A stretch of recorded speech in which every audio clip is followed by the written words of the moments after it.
अगर हम लोग 90s की बात करते चले तो एक ऐसा दौर था जब इंटरनेट को घरों तक पहुंचाया जाने लगा और लोगों ने इंटरनेट का यूज करना भी शुरू कर दिया। अगर हम बात करते चले उस टाइम बड़ी बड़ी कंपनीज की, तो ऐसी कंपनीज मार्केट के अंदर आई जिन्होंने लोगों को ऐसी ऐसी जोहतों से मुतारफ कराया जिससे लोग पैसे कमा सकते हैं। अगर हम आज के दौर की बात करते चले तो आज के दौर में एक जो चीज हमारे जहनों में रहती है या हमें आए दिन जो टॉप पर एक देखने को मिलता है वो यही कि लोग ऑनलाइन लिंक से पैसे कमा रहे हैं। बहुत सारी हमें इसके रिलेटेड वीडियोस मिलती हैं, बहुत सारे कोर्सेज बनाए गए हैं जिससे लोग पैसे भी कमा रहे हैं, बहुत सारे लोग उसको सीख भी रहे हैं आज के दौर में। इसी तरह अगर उस टाइम की बात करते चलें तो बहुत सारी कंपनीज ने बहुत सारे ऐसे बिजनेसेस मुतारफ करवाए जिससे लोग जो हैं उस टाइम में पैसे कमा सकते थे। लेकिन अगर हम उस टाइम में बात करते चलें ऑनलाइन अर्निंग की, तो वो इतना ज्यादा पॉसिबल नहीं था। उस टाइम कंपनीज मार्केट में बहुत सारी ऐसी कंपनीज भी थी जिन्होंने लोगों के साथ स्कैम भी किए, बहुत सारी ऐसी कंपनीज भी थी जिन्होंने इन्वेस्टमेंट का झांसा देकर लोगों को बहुत ज्यादा लूटा। लेकिन उस टाइम बहुत सारी ऐसी कंपनीज भी थी जिन्होंने ऐसे ऐसे बिजनेस मुतारफ करवाए जिससे लोगों ने पैसे कमाए। लेकिन उस टाइम इन्वेस्टमेंट बहुत ज्यादा जरूरी होती थी किसी भी बिजनेस को रन करने के लिए, या अगर आपने पैसा कमाना है तो आप वहां पर पैसे इन्वेस्ट करें, आपको उसका जो रिवार्ड है या उससे जो भी आपकी अर्निंग्स होंगी, जो भी आपको फायदा मिलेगा, वही इस बात का सबूत होगा कि आपने इस बिजनेस से पैसे कमाए हैं। अगर हम लोग बात करते चले 90s की, तो 90s में लोगों को इतना ज्यादा शऊर नहीं था, लोग इन चीजों से इतने ज्यादा वाकिफ नहीं थे कि मार्केट के अंदर ऐसे ऐसे स्कैम भी हो सकते हैं या हम इस तरह से भी कमा सकते हैं। अस्सलाम वालेकुम दोस्तों, उम्मीद करता हूं कि आप सब खैरियत से होंगे। मैं हूं आपका होस्ट मोहम्मद जुल्करनैन और आप देख रहे हैं लर्न विद जिल्ली। यहाँ पर मैं आगे बढ़ने से पहले एक छोटी सी रिक्वेस्ट करता चलूं कि हमारी ये जो वीडियो है काफी लेंथी होने वाली है, तो अगर आप में से कोई ऐसा बंदा है जो कि लेंथी वीडियोस देखने के हक में नहीं है या वो ऐसी डिटेल्ड वीडियोस को इग्नोर करता है हमेशा, तो वो पहले ही इस वीडियो को छोड़ के जा सकता है, क्योंकि मैं नहीं चाहता कि वो अपना जो टाइम है वो कमेंट करने पर वेस्ट करे। उससे पहले वो कोई बुरा कमेंट करे या कोई ऐसी बात करे तो इस वीडियो को छोड़ के जा सकता है, क्योंकि ये वीडियो सिर्फ उन लोगों के लिए है जो कि इस तरह की डिटेल्ड वीडियो से कुछ ना कुछ सीखना चाहते हैं और वो इसी मकसद के लिए आए हैं कि हमने शॉर्ट स्किल नहीं बल्कि एक ऐसी स्किल को सीखना है जिसमें थोड़ा सा टाइम तो लगता है, लेकिन ये है कि एक वक्त के बाद हम इस काबिल हो जाएंगे कि हम इससे पैसे कमा सकें। वीडियो में आगे बढ़ते हुए बताता चलूं कि आज हमारा जो टॉपिक है वो है गेस्ट ब्लॉगिंग आउटरीच बिजनेस। मतलब ये जो गेस्ट पोस्टिंग आप लोगों ने वर्ड सुन रखा है, या मार्केट के अंदर एक जो चर्चा है GBOB का, इसके रिलेटेड आप लोगों ने बहुत सारे फेक इंटरव्यूज भी देखे होंगे, बहुत सारी आप लोगों ने ऐसी स्टोरीज भी देखी होंगी जो कि आप लोगों के सामने ऐसी बना के पेश की जाती हैं और आपका दिल करता है कि बस हम इस फील्ड के अंदर आ जाएं, हम अपने जो काम है, अपने जो बिजनेस है वो छोड़ के सिर्फ इसी काम को करें और रातों रात अमीर हो जाए।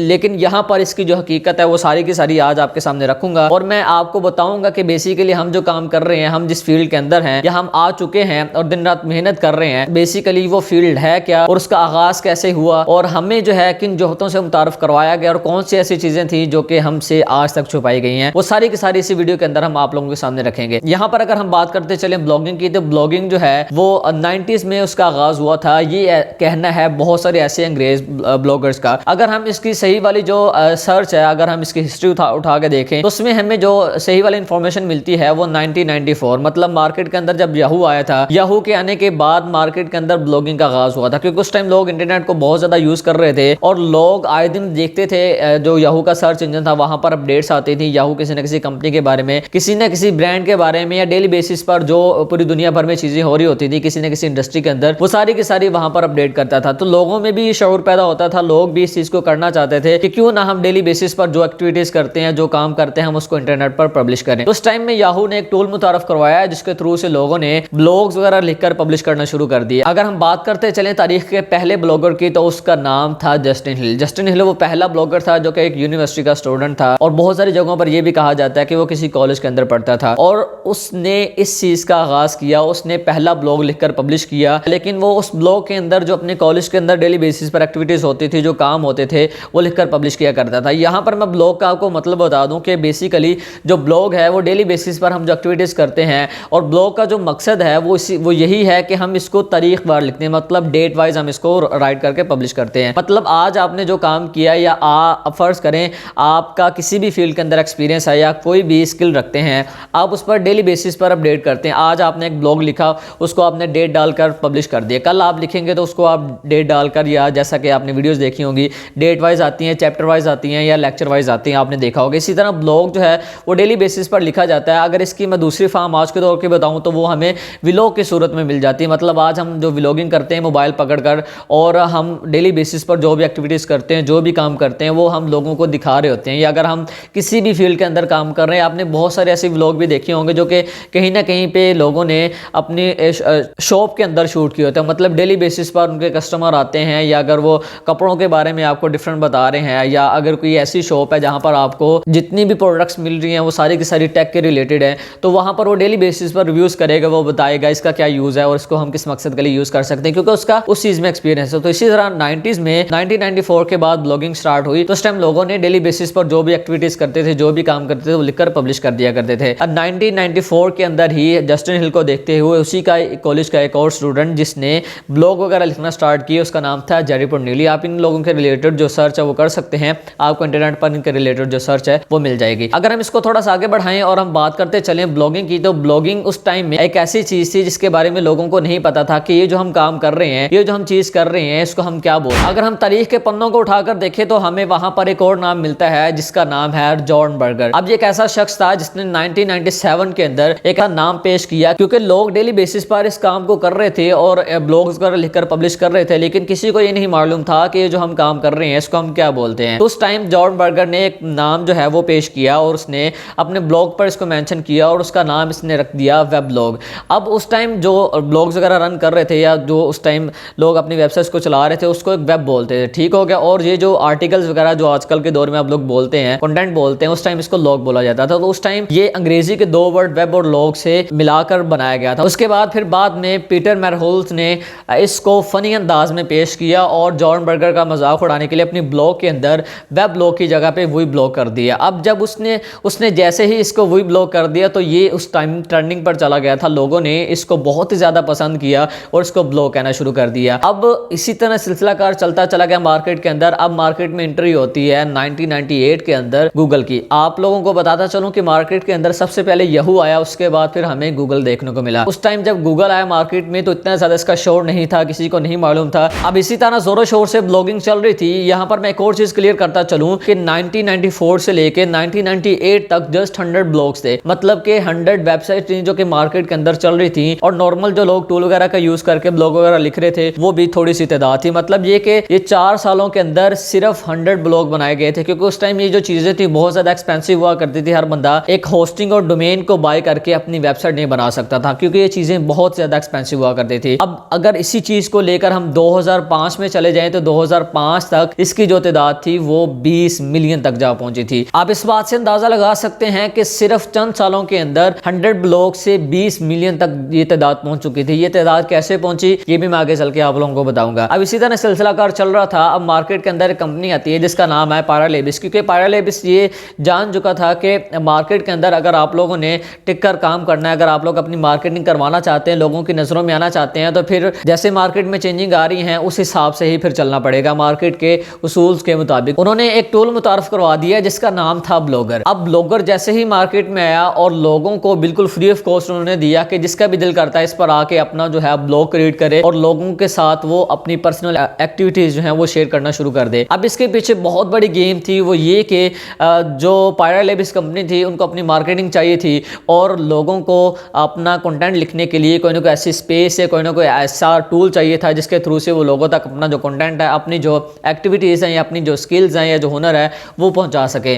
तो दोनों का बहुत ज़्यादा फ़ायदा हुआ। अब ब्लॉगर जैसे ही मार्केट में आया लोगों ने इसका बहुत ज़्यादा यूज़ करना शुरू कर दिया। अब यहाँ पर मैं एक और चीज़ क्लियर करता चलूँ कि 90s के अंदर बहुत सारे लोगों ने इस चीज़ से पैसे कमाए। पैसे इस तरह से कमाए कि लोगों ने इस चीज़ को मार्केट के अंदर लोगों को सर्विसेज देकर पैसे कमाए। अब लोगों ने पैसे किस तरह से कमाए मार्केट के अंदर? जो नए लोग आ रहे थे जो कि ब्लॉगिंग करना चाह रहे थे, वो किसी न किसी फील्ड से बिलोंग करते थे और उनका एक्सपीरियंस भी था और वो लिखना भी चाह रहे थे, लेकिन उनको ऐसे टूल्स यूज करना नहीं आते थे। मार्केट में जो पहले से लोग थे जो कि बहुत टाइम पहले से डिफरेंट कंपनीज के जो टूल्स थे वो यूज करते चले आ रहे थे और अपने ब्लॉग्स बनाकर डेली बेसिस पर एक्टिविटीज कर रहे थे और ब्लॉग्स वगैरह शेयर भी कर रहे थे। तो उन्होंने लोगों को जो अपने सर्विसेज हैं वो देना शुरू कर दी। ऐसे लोगों को ब्लॉग्स वगैरह बनाकर देना शुरू कर दिए जिनको ये ब्लॉग बनाना नहीं आता था, या सीधे लफ्ज़ों में अगर कह दिया जाए वेबसाइट बनाना नहीं आती थी। उन्होंने लोगों को बनाकर दी, उन टेम्पलेट्स को एडिट करके उनको बताया कि हम जो है इस तरह से इसको क्रिएट कर सकते हैं, बना सकते हैं, और लोगों ने इससे पैसा भी कमाया।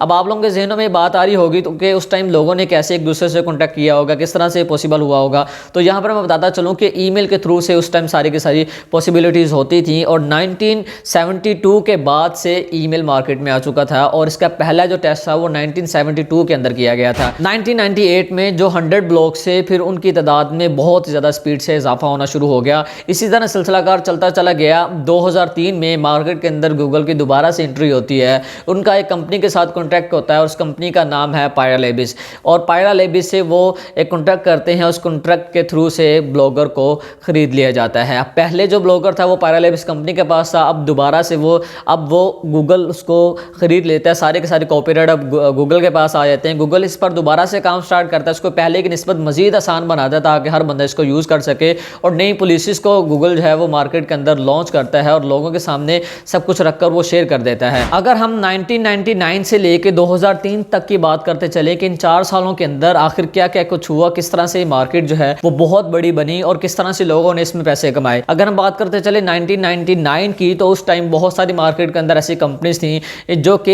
ये चीज़ देख रही थी कि आए दिन जो ब्लॉगिंग है वो बहुत ज़्यादा बड़ी तादाद में हो रही है। और यहाँ पर ये जो वर्ड मैं ब्लॉगिंग यूज़ कर रहा हूँ ये मार्केट के अंदर कैसे इंट्रोड्यूस करवाया गया, इस पर मैं ऑलरेडी बात कर चुका हूँ। जैसा कि मैंने आप लोगों को बताया कि पीटर मैरहोल्स ने इसको मज़ाही अंदाज में अपने ब्लॉग पर मेंशन किया था और उसने वेब ब्लॉग की जगह पे वही ब्लॉग कर दिया था, और ब्लॉग लोगों को इतना ज़्यादा पसंद आया, लोगों ने जो चीज़ें लिख रहे थे, लोग जो एक्टिविटीज़ कर रहे थे उसको ब्लॉग कहना शुरू कर दिया। फिर ब्लॉग से जो है वो वर्ड ब्लॉगिंग निकल आया और फिर ब्लॉगिंग से ब्लॉगर, और फिर इसी का फायदा उठाते हुए अब मार्केट के अंदर पायरालेबिस कंपनी ने ब्लॉगर के नाम से ही प्लेटफॉर्म को मुतारफ करवा दिया। अब 1999 के अंदर लोग बहुत ज़्यादा इसको कर रहे थे, हर बंदा इसको करना भी चाह रहा था और मार्केट में उस टाइम में ट्रेंड चल रहा था और ये ट्रेंडिंग पर थी। अगर हम बात करते चले 90s और उससे पहले की, तो जो कंपनीज थी वो अपनी प्रमोशन करवाया करती थी, वो टीवी के थ्रू से होती थी, रेडियो के थ्रू से होती थी या मूवीज़ के थ्रू से होती थी।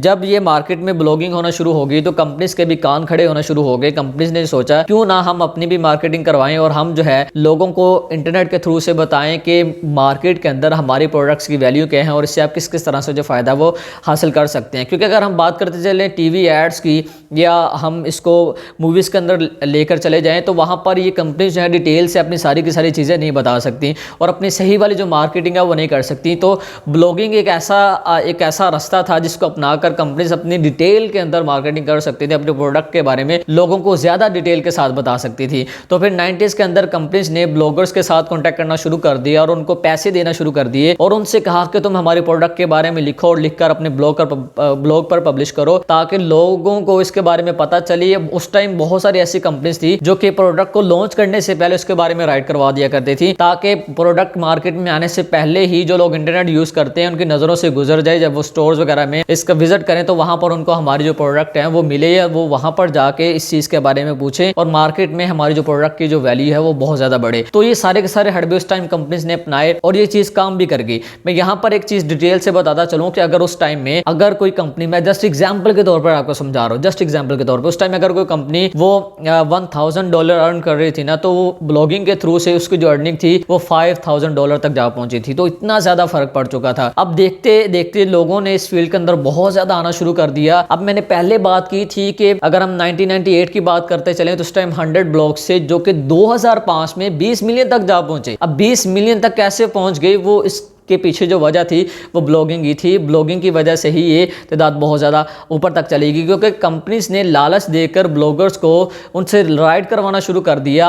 अब एक ऐसा बंदा जो कि अपने फील्ड के बारे में सिर्फ जानता है वो अपने फील्ड के बारे में लिख कर पब्लिश करता है। कंपनीज ने उनसे ये कहा कि हम आपको डिटेल के साथ सारी की सारी इन्फॉर्मेशन खुद से देंगे, सब कुछ हम आपको खुद ही प्रोवाइड करेंगे, आपका काम है बस लिख कर इसको पब्लिश करना। तो उस टाइम लोगों ने इसको जो है वो पैसों की खातिर और लालच में आके पब्लिश करना शुरू कर दिया। देखते देखते बहुत सारे लोग मार्केट के अंदर आना शुरू हो गए। उस टाइम बहुत सारे ऐसे लोग थे जो कि इससे पैसा कमाना चाह रहे थे लेकिन उनको इस चीज का आइडिया नहीं था कि हमने एक ब्लॉग बनाकर उस पर काम कैसे स्टार्ट करना है। तो लोगों ने उन लोगों से भी फायदा उठाया, उन लोगों से पैसे लेकर उनको ब्लॉग बनाना सिखाया और उस पर काम करना भी सिखाया। अब इसी तरह अगर हम बात करते चलें ऐसे लोगों की जो कि आज के दौर में आप जैसे और मेरे जैसे लोग हैं कि इन्होंने इस फील्ड से कैसे फायदा उठाया और ये इस फील्ड में कैसे आए और किस तरह से ये जो सारी की सारी मार्केट है ये बनी। अगर हम बात करते चले 2003 की तो उस टाइम ये जो इंडस्ट्री थी वो बहुत बड़ी बन चुकी थी। उस टाइम बहुत बड़ी बड़ी मार्केट के अंदर कंपनीज आना शुरू हो गई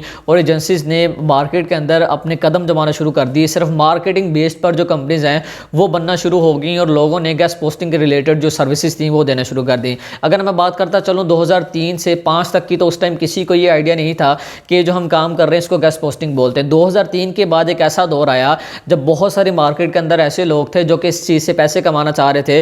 ना तो वो ब्लॉग बना सकते थे, ना उस पर कुछ पब्लिश कर सकते थे, और ना वो ये जानते थे कि हमने लिखना क्या है या कैसे लिखते हैं, क्योंकि उनका किसी भी फील्ड के अंदर एक्सपीरियंस नहीं था। वो लिखना नहीं जानते थे और ना वो पब्लिश करना जानते थे, लेकिन वो इस चीज़ से पैसे कमाना चाहते थे। उन्होंने फिर दरमियान वाला रास्ता इख्तियार किया, और दरमियान वाला रास्ता ये इख्तियार किया कि उन्होंने सबसे पहले ब्लॉगर्स से कॉन्टैक्ट करना शुरू कर दिया। मतलब वो लोग जिनसे पहले कंपनीज कॉन्टैक्ट करते थे और कंपनीज कहती थी कि आप हमारे ब्रांड के बारे में या आप हमारे प्रोडक्ट के बारे में लिखकर पब्लिश करो। तो आप जैसे मेरे जैसे लोगों ने, आम लोगों ने ब्लॉगर के साथ कॉन्टैक्ट करना शुरू कर दिया, उनसे डील्स वगैरह कर दिए कि अगर हम आपके ब्लॉग पर पब्लिश करवाना चाहते हैं या आपकी वेबसाइट पर अगर हम अपना कंटेंट डलवाना चाहते हैं तो उसके आप कितना चार्ज करेंगे। पहले उन्होंने ब्लॉगर्स के साथ डील की, उसके बाद फिर उन्होंने मार्केट के अंदर ऐसी कंपनीज जो कि कोई ना कोई ब्रांड रन कर रही हैं या किसी न किसी तरह की एक्टिविटीज़ कर रही हैं, उनके पास उन्होंने जाना शुरू कर दिया, और उसके बाद उनसे ये कहना शुरू कर दिया कि हम आप लोगों की मार्केटिंग करेंगे और उससे आपको इस तरह से जो फ़ायदा वो मिलेगा। तो फिर आप जैसे मेरे जैसे लोगों ने पहले कंपनी से ऑर्डर्स पकड़े, उनसे काम लेके फिर जो है वो आगे ब्लॉगर्स को देना शुरू कर दिया। फ़र्ज़ करें जस्ट एग्जांपल के तौर पे, उस टाइम अगर कोई आप जैसे मेरे जैसे बंदा है, उसने कंपनी से $50 चार्ज करके उसने $20 ब्लॉगर को दिए और $30 उसने अपने पास रख के इस तरह से मुनाफा कमाना शुरू कर दिया, और मार्केट इसी तरह से बनती चली गई। अब अगर बात करते चलें पहले की, तो पहले जो वेबसाइट है वो बनती थी और कंपनीज ने भी इंफॉर्मेशन बेस्ड और सर्विसेज बेस्ड अपनी वेबसाइट भी बनाना शुरू कर दी थी। लेकिन ये है कि उस टाइम जो ब्लॉग वगैरह राइट करवा के पब्लिश करवाती थी, उसके अंदर वो वेबसाइट की domain as it is mention कर देती थी, लेकिन उस टाइम उस पर क्लिक नहीं होता था। फिर हुआ ये कि अब वक्त के साथ साथ फिर उस पर क्लिक भी होना शुरू हो गया, लेकिन ये था कि 2005 तक करते कराते इसको फिर बैकलिंक की सूरत जो है वो देना शुरू कर दी। बैकलिंक की जब शक्ल मार्केट के अंदर इसको दी गई, मतलब ये कि कोई कीवर्ड होता था सर्विसेज बेस्ड या जिस कीवर्ड पर वो सारे का सारा आर्टिकल राइट किया होता था, उसके अंदर वो लिंक छुपा देते थे। मतलब जो कीवर्ड होता है उसके बैक पे वर्ड को छुपाया जाता है, उसको हम बैकलिंक बोलते थे। 2005 में बैकलिंक की सर्विसेज जो हैं वो लोगों ने देना शुरू कर दी और कंपनीज ने ये सर्विसेज लेना भी शुरू कर दी। लोगों ने उस टाइम में बहुत ज़्यादा पैसा कमाया। तो इसी तरह सिलसिला कार चलता चला गया, और बाद में लोगों ने इसको गेस्ट पोस्टिंग बोलना शुरू कर दी, क्योंकि ये जो काम कर रहे थे लोगों को ये लगता था कि जो सामने वाला बंदा वो क्या हमारा मेहमान है, वो सामने वाला बंदा क्या हमारा गेस्ट है। तो हम क्या कर रहे हैं, अपने गेस्ट की पोस्ट लगा रहे हैं, हम क्या कर रहे हैं, गेस्ट पोस्ट लगा रहे हैं। तो इसको गेस्ट पोस्ट का नाम दे दिया गया, फिर गेस्ट पोस्ट से फिर इसको गेस्ट पोस्टिंग कहा जाने लगा। तो इसी तरह ये सिलसिला कार चलता चला गया। आज के दौर में इसको हम लोग GBO भी बोलते हैं, गेस्ट ब्लॉगिंग आउटरीच बिजनेस। ये अपने अपने नाम सबने दे दिए हैं, हालांकि ये जो चीज़ें हैं मैटर नहीं करती। जो सही वाला इसका नाम है वो गेस्ट पोस्टिंग ही है, लेकिन ये एक बहुत बड़ी इंडस्ट्री है। हमारी नज़र में तो एक छोटी सी स्किल है ना, जो हमें बता दिया जाता है आजकल मार्केट के अंदर। आप बस ब्लॉगर को पकड़ो, जिसको आज के दौर में आप लोग एडमन बोलते हैं या वेंडर बोलते हैं। पहले जो था वो ब्लॉगर ही था, लेकिन आज के दौर में इसको वेंडर और एडमन बोलते हैं। इस पर मैं आगे चल के डिटेल्ड एक वीडियो भी बनाऊंगा और उसमें इसके सारे की सारी हिस्ट्री भी रखूंगा, आया कि ये किस तरह से हमारे सामने इस वर्ड को या इस चीज़ को रिप्रेजेंट कर दिया गया या बनाकर पेश कर दिया गया, किस तरह से ब्लॉगर से ये वेंडर और फिर एडमन जो है वो बन गया। अब मैं यहाँ पर बताता चलूँ कि मार्केट के अंदर जो चीज़ें हमारे सामने रखी जाती हैं वो यही सिर्फ वेंडर को कॉन्टैक्ट करेंगे, वेंडर्स का जो डेटा है मतलब जो ब्लॉगिंग के रिलेटेड साइट्स हैं वो उठाएंगे, उनके साथ डील करेंगे और हम आगे इसको सेल कर देंगे या फेसबुक पे जाके सेल कर देंगे, फाइवर पे जाके सेल कर देंगे। तो ये मार्केट नहीं है जिस हमें हमारे सामने इसको जितना ज़्यादा आसान बनाकर रख दिया गया ना, ये इतना ज़्यादा आसान नहीं, ये बहुत बड़ी इंडस्ट्री है। हमारे जो सिखाने वाले मैं हमेशा उनसे बहुत ज़्यादा मायूस हुआ, वो इसलिए कि उन्होंने लोगों को उन जोहतों से मुतारफ़ नहीं करवाया, वो चीज़ें उनके सामने नहीं रखी जो सही में उनके सामने रखने वाली हैं। नॉलेज है ना, हुनर है, ये वो अपने तक अगर महदूद रखेंगे तो फिर वो ऐसे ही दुनिया से चले जाएंगे, ऐसे ही मर जाएंगे, तो फिर वो किस काम का। उनके अपने काम अगर आ रहा है तो फिर उनकी कोशिश ये होनी चाहिए कि वो लोगों तक भी पहुँचाए।